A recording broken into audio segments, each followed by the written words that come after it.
इस कहानी की शुरुआत में हमें बेरोजगार केन को दिखाया जाता है जो एआई वीडियो गेम खेल रहा था। उसकी वाइफ एमी कहती है कि हमारे गार्डन में एक रोबोट है। केन उसकी बातों पर ध्यान नहीं देता और टीवी देखने लगता है। एमी कहती है कि सब लोग उस रोबोट के बारे में बात कर रहे हैं, तुम्हें जाकर देखना होगा कि वो रोबोट हमारे गार्डन में कैसे आया। केन पूछता है कि क्या वो एक एंड्रॉइड रोबोट है। एमी कहती है कि काश वो एक शेफ रोबोट होता जो हर तरह का खाना बना सकता, क्योंकि एक शेफ रोबोट तुम जैसे निकम्मे पति से लाख गुना बढ़िया होता। खैर ये सब बातें छोड़ो और मुझे बताओ कि तुम्हारा जॉब इंटरव्यू कैसा रहा। केन इंटरव्यू देने के लिए नहीं गया था और वो एमी को इस बारे में नहीं बताना चाहता, इसलिए वो गार्डन में चला जाता है। वहाँ उसे एक पुराना बेकार रोबोट मिलता है। केन रोबोट से उसका नाम पूछता है, वो उसे अपना नाम टेंग बताता है। केन हैरान हो जाता है क्योंकि नॉर्मली रोबोट बोल नहीं सकते, पर वो केन की बातों को दोहरा रहा था, इसीलिए वो उसे मैकेनिक दोस्त के पास लेकर जाता है जो पुराने रोबोट को खरीदने का काम करता है। मैकेनिक टैंक की बॉडी को चेक करके कहता है कि रोबोट ऑटोबिट कंपनी का है जो काफी बड़ी एंड्रॉइड मैन्युफैक्चरिंग कंपनी है, पर मैंने आज से पहले उनके रोबोट्स का ऐसा मॉडल नहीं देखा। इसका कोई सीरियल नंबर भी नहीं है और ना ही कोई पावर स्विच है, पर मैं इसे डिसमेंटल करके इसके पार्ट्स को यूज में ले सकता हूँ। केन को अपने गार्डन का गेट ठीक करना था, इसीलिए वो गेट का हैंडल लेकर वहाँ से चला जाता है। मैकेनिक टैंक को डिसमेंटल करने के लिए टूल्स लेने के लिए जाता है, पर उसके वापस आने पर टैंक वहाँ नहीं होता। टैंक केन के पीछे पीछे जा रहा होता है। रास्ते में केन को अपनी सिस्टर साकुरा को मिलती है। वो उससे जॉब इंटरव्यू के बारे में पूछती है, पर केन साकुरा को भी कुछ नहीं बताता और अपने घर चला जाता है। टैंक भी केन के घर में चला जाता है। एमी को मेडिकल सेंटर से फोन आता है। वो पूछता है कि आखिर केन इंटरव्यू देने के लिए क्यों नहीं आया। ये बात सुनकर एमी को बहुत बुरा लगता है। वो केन से कहती है कि तुम्हारी सिस्टर ने तुम्हें मेडिकल सेंटर में काम करने का मौका दिया, पर तुम इंटरव्यू देने के लिए नहीं गए। मुझे समझ नहीं आ रहा कि तुम क्या करना चाहते हो। तुम अपनी मेडिकल ट्रेनिंग पर वापस जाओगे या नहीं। केन कहता है कि तुम्हें फिक्र करने की जरूरत नहीं, मैं अपनी मेडिकल ट्रेनिंग जल्दी पूरी करूंगा, पर अभी मुझे सारी चीजों को समझने के लिए कुछ वक्त चाहिए। यह कहकर वो दूसरे रूम में जाता है। वहाँ उसे टैंक मिलता है। टैंक घर की सभी चीजों को स्कैन कर रहा होता है। एमी कहती है कि मैं अकेले घर का सारा काम करती हूँ और तुम्हारा ध्यान रखती हूँ, यहाँ तक कि मैं तुम्हारे फादर की पुरानी क्लॉक को रोज विंड करती हूँ, पर तुम कुछ नहीं करते। केन उसकी बातों को सीरियस नहीं लेता और कहता है कि मैं गार्डन का गेट ठीक कर सकता हूँ। इससे एमी को बहुत गुस्सा आता है और वो क्लॉक को जमीन पर गिरा देती है। एमी कहती है कि मुझे समझ नहीं आ रहा कि आखिर तुम कब तक अपनी जिम्मेदारियों से दूर भागते रहोगे। मैं जानती हूँ कि तुम्हें अपने फादर की डेथ का अफसोस है, पर अब तुम्हें अपने बीते कल को बुलाकर आगे बढ़ना होगा और कब तक मेरे पैसों पर पलते रहोगे। केन कहता है कि तुमने मेरे फादर की क्लॉक तोड़ दी और तुम मुझे सब चीजें भूलकर आगे बढ़ने के लिए कह रही हो, पर अब मुझे इन सब चीजों से कोई फर्क नहीं पड़ता। एमी कहती है कि अगर ऐसी बात है तो तुम्हें इस घर में रहने का कोई हक नहीं, और वो केन को घर से बाहर निकाल देती है। केन टैंक के साथ बस स्टॉप पर बैठा होता है। अचानक टैंक के अंदर से लिक्विड लीक करने लगता है। केन को कुछ समझ नहीं आता और वो अपने कपड़े की मदद से उस लिक्विड को रोक देता है। उसे पता चलता है कि रोबोट ऑटोबिट कंपनी का है और जब उसे स्कैन करता है तो उसे ऑटोबोट कंपनी के ऑफर के बारे में पता चलता है कि वो पुराने रोबोट के बदले नए रोबोट्स दे रहे हैं। वो टैंक के बदले दूसरा रोबोट लेने के लिए ऑटोबिट कंपनी में चला जाता है, मगर आज ऑटोबिट कंपनी बंद थी, इसीलिए होटल में चला जाता है। रात में केन को अपना अतीत याद आता है जिसमें उसके सामने उसके फादर की डेथ हो जाती है, पर मेडिकल इंटर्न होने के बावजूद भी वो कुछ नहीं कर पाया। अगले दिन केन ऑटोबिट कंपनी में जाकर टैंक के बदले दूसरा रोबोट लेने की कोशिश करता है, पर रिसेप्शनिस्ट टैंक के बदले दूसरा रोबोट देने से मना कर देती है। टैंक को देखकर स्कूल स्टूडेंट्स खुश हो जाते हैं और उसके साथ फोटो क्लिक करवाने लगते हैं। टैंक को देखकर टूर गाइड शिंजी काफी हैरान होता है क्योंकि उसने आज से पहले टैंक जैसा रोबोट नहीं देखा होता, क्योंकि उसके अंदर इंसानों की तरह इमोशन थे। वो केन और टैंक को अपने घर लेकर जाता है और बताता है कि मैं एक रोबोट डिजाइनर हूँ, पर कभी कभी टूर गाइड की जॉब भी करता हूँ। वो टैंक की बॉडी चेक करता है। एक पार्ट में लिक्विड मौजूद होता है जिसमें क्रैक से पड़ गए थे। वो ग्लू पेन की मदद से उसे टेम्पररी ठीक कर देता है और बताता है कि ये लिक्विड टैंक का फ्यूल है। अगर ये लिक्विड खत्म हो गया तो टैंक काम करना बंद कर देगा। अभी मैंने लिक्विड बोतल को ठीक कर दिया है, पर यह ज्यादा देर तक नहीं टिक पाएगा। इसे ठीक करने के लिए तुम्हें किसी अच्छे रोबोट इंजीनियर के पास जाना होगा। टैंक गार्डन में जाकर बर्ड के साथ खेलने लगता है जिससे शिंजी हैरान हो जाता है। वो कहता है कि टेंग को देखकर ऐसा लग रहा है कि वो दूसरे रोबोट्स से काफी अलग है। उसके दिल में जीवित प्राणियों के लिए हमदर्दी है। जिस किसी ने भी टेंग को बनाया है उसने इसे बनाने में काफी जल्दबाजी की, जिस वजह से ऐसे बेकार पार्ट्स का यूज किया। पर मैं यकीन के साथ कह सकता हूँ कि वो टेंग को अपग्रेड करने के बारे में सोच रहा होगा। यह कहकर अपने दोस्तों से टेंग को ठीक करने के लिए मदद मांगता है। शिंजी की दोस्त ओसुकी टेंग की मदद करने के लिए तैयार हो जाती है, पर वो शेनजेन सिटी के स्पेस साइंस म्यूजियम में काम करती थी जो चाइना में था। केन सिर्फ टेंग को ठीक करवाने के लिए चाइना नहीं जाना चाहता, इसीलिए वो टेंग को मार्केट में अकेला छोड़कर वहाँ से जाने लगता है। टेंग उसके लिए कॉफी लेकर आता है। उसके अजीब तरह से चलने की वजह से सारी कॉफी जमीन पर गिर जाती है, मगर टेंग को अपने लिए कॉफी लाते देख केन को बहुत ही अच्छा लगता है और वो टेंग को ठीक करवाने के लिए जेनशन सिटी चला जाता है। सिटी में आतिशबाजी देखकर टेंग को अपना अतीत याद आता है, जिसमें वो कुछ रोबोट सोल्जर्स के साथ फाइट कर रहा था। टेंग काफी डर जाता है पर केन को कुछ नहीं कहता। केन उसे लेकर स्पेस एंड साइंस म्यूजियम में आ जाता है। वहाँ उसे शिंजी की दोस्त मिलती है। केन ओसुकी से बातें करने लगता है। इतने वक्त में टेंग एक रिमोट कंट्रोल कार के पीछे चला जाता है। उस रिमोट कंट्रोल कार से दो गुंडों ने टेंग को एक पिंजरे में बंद कर लिया था। केन और ओसुकी भी टेंग को ढूंढते हुए वहाँ जाते हैं, पर गुंडे गाड़ी लेकर वहाँ से निकल चुके थे। पर केन ओसुकी का आईडी कार्ड कार में फेंक देता है। आईडी कार्ड में ट्रैकर लगा हुआ था, जिसकी मदद से ओसुकी और केन ओगामा की कार का पीछा करने लगते हैं। केन कहता है कि टेंग एक बेकार रोबोट है, हमें उसके लिए ये सब करने की जरूरत नहीं, उसके बदले हमें फूटी कोड़ी भी नहीं मिलेगी। ओसुकी कहती है कि शिंजी ने मुझे बताया था कि टेंग का बर्ताव नॉर्मल रोबोट से अलग है। एआई की अब तक दोनों जनरेशन में रोबोट सिर्फ एडवांस मशीन लर्निंग ही सीख पाए हैं, मगर टेंग को देखकर लगता है कि उसके जैसा दूसरा रोबोट पूरी दुनिया में नहीं है। वो एक थर्ड जनरेशन एआई है जो इंसानों की तरह इमोशंस को फील कर सकता है। केन हैरान हो जाता है, पर फिर भी उसे भरोसा नहीं होता और वो टेंग को कचरा ही समझता है। वहीं हम साकुराको को देखते हैं। वो एमी से कहती है कि मैं जानती हूँ कि केन हमेशा तुम्हारा फायदा उठाता है, जिस वजह से तुम गुस्सा करती हो। एमी कहती है कि जब मैं पहली बार केन से मिली तो उसने मुझे बताया कि उसका डॉक्टर बनने का सपना है, पर तुम्हारे फादर की डेथ के बाद केन एकदम बदल गया। साकुराको कहती है कि जब तक तुम केन के साथ हो वो एकदम खुश रहेगा और मुझे यकीन है कि अगर आज फादर जिंदा होते तो वो भी यही सोचते।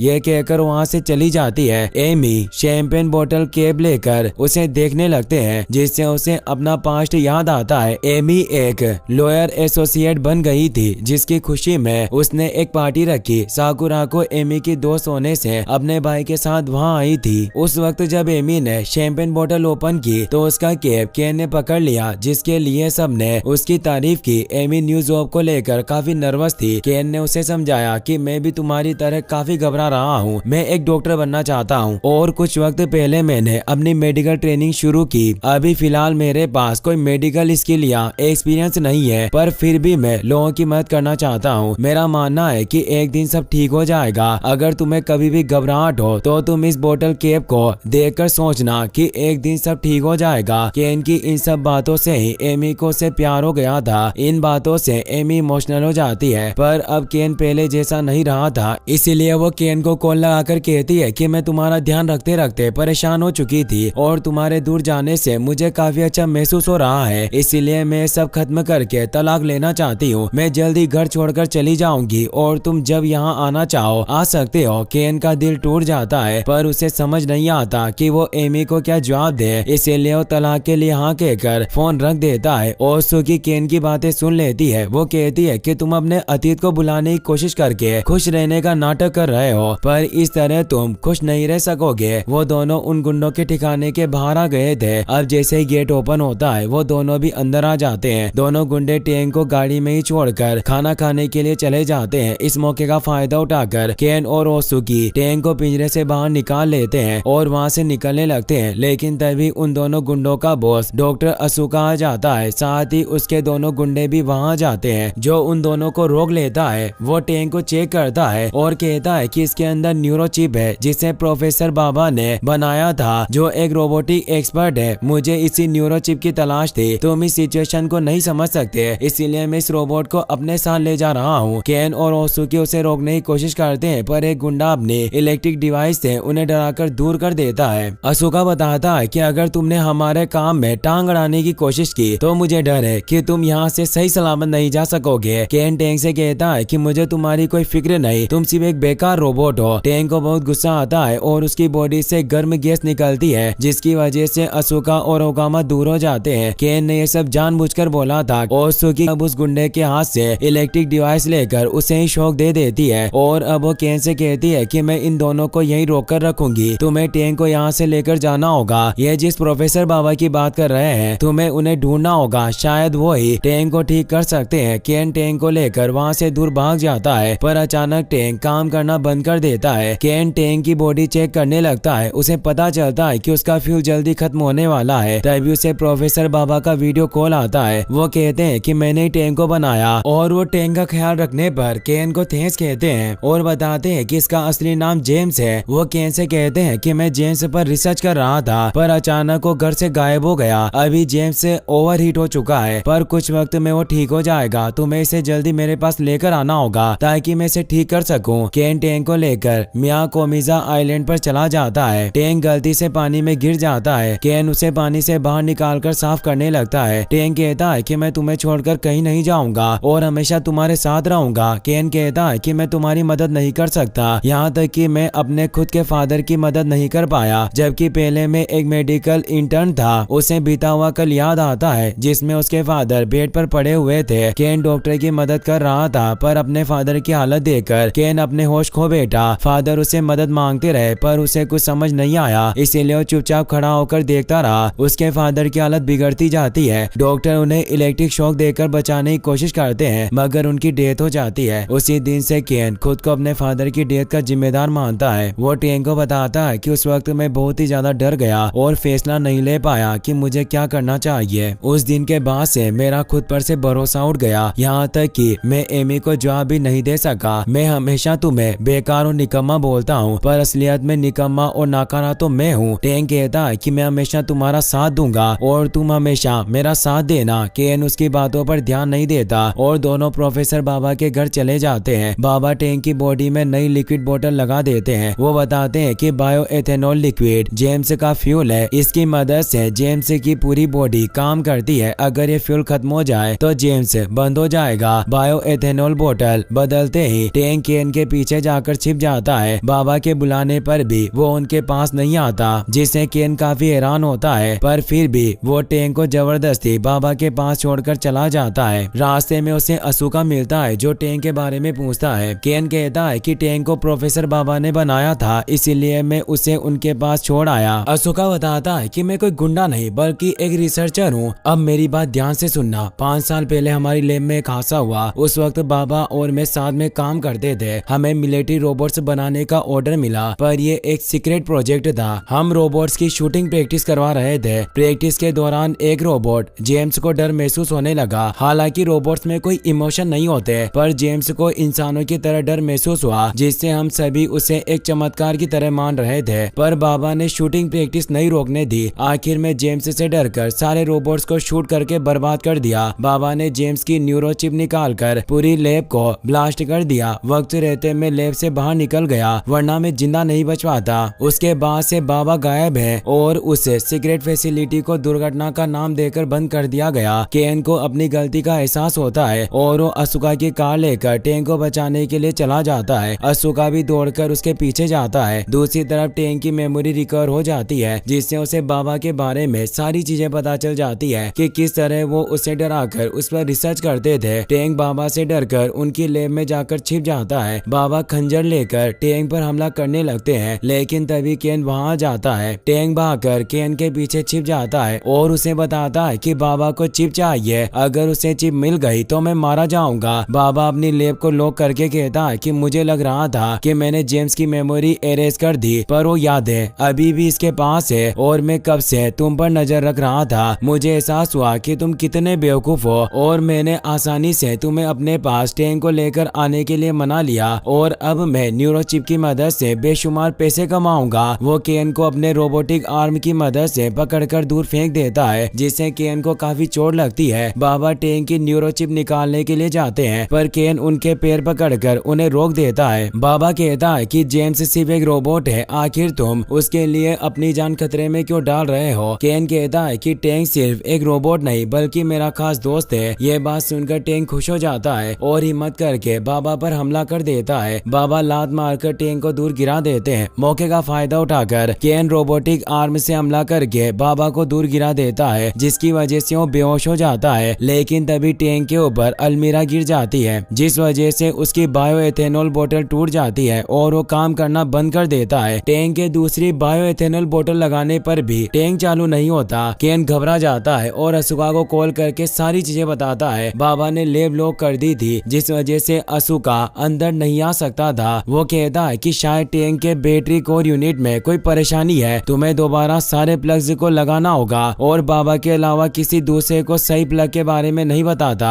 अगर तुमने गलत प्लग लगाया तो बैटरी कोर यूनिट में शॉर्ट सर्किट होगा और टेंग की सारी मेमोरी डिलीट हो जाएगी। यह सुनकर केन को अपने फादर की डेथ का वक्त याद आता है। वो दोबारा वो गलती नहीं दोहराना चाहता, इसीलिए वो हिम्मत करके कोर यूनिट में प्लग लगा देता है। लेकिन केन ने गलत प्लग लगाए थे, जिस वजह से टेंग की मेमोरी इरेज हो जाती है और वो रिबूट होता है। इससे केन को बहुत ही ज्यादा बुरा लगता है, क्योंकि टेंग की सारी यादें मिट चुकी थी। उसे टेंग के साथ बिताए हुए लम्हे याद करने को कहता है। टेंग की मेमोरी रिकवर होने लगती है। उसे याद आ जाता है कि किस तरह वो एक ट्रक में बैठकर चाइना से जापान केन के गार्डन में पहुंचा और उसने टेंगिया कंपनी के नाम पर अपना नाम टेंग रखा। साथ ही उसे केन भी याद आ जाता है और वो उससे बातें करने लगता है, जिससे केन बहुत ही ज्यादा खुश होता है। असुका अपनी टीम को बुलाकर बाबा को पकड़ा देता है। वो केन से कहता है कि मैं तुम दोनों की दोस्ती नहीं तोड़ना चाहता। अगर तुम टेंग का ख्याल रखो और इसकी हरकतों के बारे में बताते रहो तो तुम इसे अपने साथ रख सकते हो। केन इससे खुश होता है और टेंग को लेकर अपने घर जाता है। एमी घर छोड़कर जा रही थी, मगर केन वहां जाता है। एमी फिर भी घर से जाने लगती है, पर टेंग उसे वहां से नहीं जाने देता। वो एमी को केन की रिकॉर्डिंग सुनाता है, जिसमें केन कहता है कि हम साथ में घर जाने वाले हैं, पर हम पहले की तरह साथ में खेल नहीं पाएंगे, क्योंकि अब मैं डॉक्टर बनने वाला हूँ। मैं डॉक्टर बनकर लोगों की मदद करना चाहता हूँ। मैं नहीं जानता कि मुझे डॉक्टर बनने में कितना टाइम लगेगा, पर मैं एमी को ये बात कहकर रहूंगा। ये सब बातें सुनकर एमी इमोशनल हो जाती है। केन कहता है कि मैं जानता हूँ कि मैंने हमेशा तुम्हें परेशान किया और बिना कुछ किए सिर्फ घर पर पड़ा रहा, लेकिन अब मुझे समझ में आ चुका है कि तुम्हारे बिना मैं कुछ नहीं कर सकता। मैं वादा करता हूँ कि मैं एक डॉक्टर बनकर रहूंगा। इन बातों से एमी काफी इमोशनल हो जाती है और केन को शैंपेन बोतल केप देकर कहती है कि एक दिन सब ठीक हो जाएगा। ये बात सुनकर केन हंसने लगता है। एमी को भी अब टेंग अच्छा लगने लगता है और वो कहती है कि वो तुम ही हो जो केन को वापस लाए। वो हमें जवाब देता है और एमी की बॉडी स्कैन करता है। उसे 2 हार्ट बीट सुनाई देती है, जिससे केन समझ जाता है कि एमी प्रेग्नेंट है। ये बात पता चलते ही केन बहुत ही ज्यादा खुश होता है और वो टेंग से कहता है